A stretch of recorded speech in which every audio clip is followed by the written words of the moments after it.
What do you make of Brazil? You don't see much upside there, do you? No, we see a lot of uncertainty in Brazil. You know, it's a country that this year maybe grows 1%, pushed by a huge amount of public spending. You have the uncertainty of the election that just got even more uncertain with this terrible news of yesterday of Mr. Campos.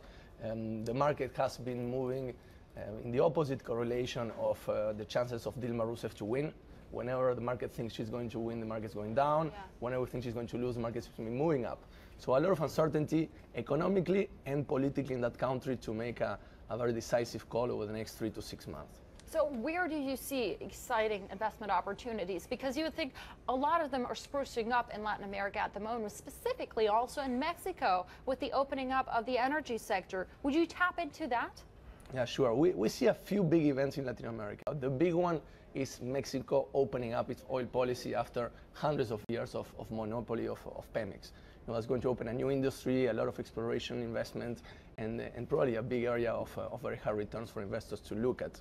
It's not the only event. We also have, at the same time, you were mentioning before, the Argentina default story. That's something to analyze carefully. We have new countries in the last 2 months issuing debt for the first time in many years.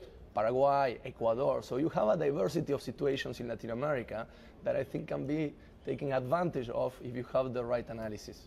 Let's get back to Argentina for a moment, because the news that we're getting this morning, it seems as though there is not going to be a private sector deal for the Argentina holdout bondholders.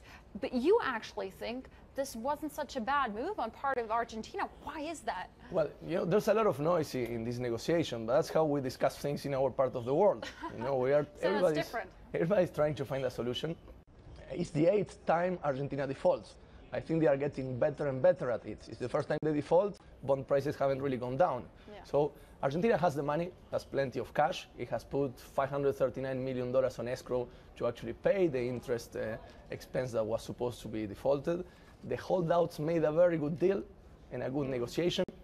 So I think everybody has the capacity to find an agreement. And it's the last step of Argentina to come back after 10 years to international markets. Remember, they defaulted in 2003.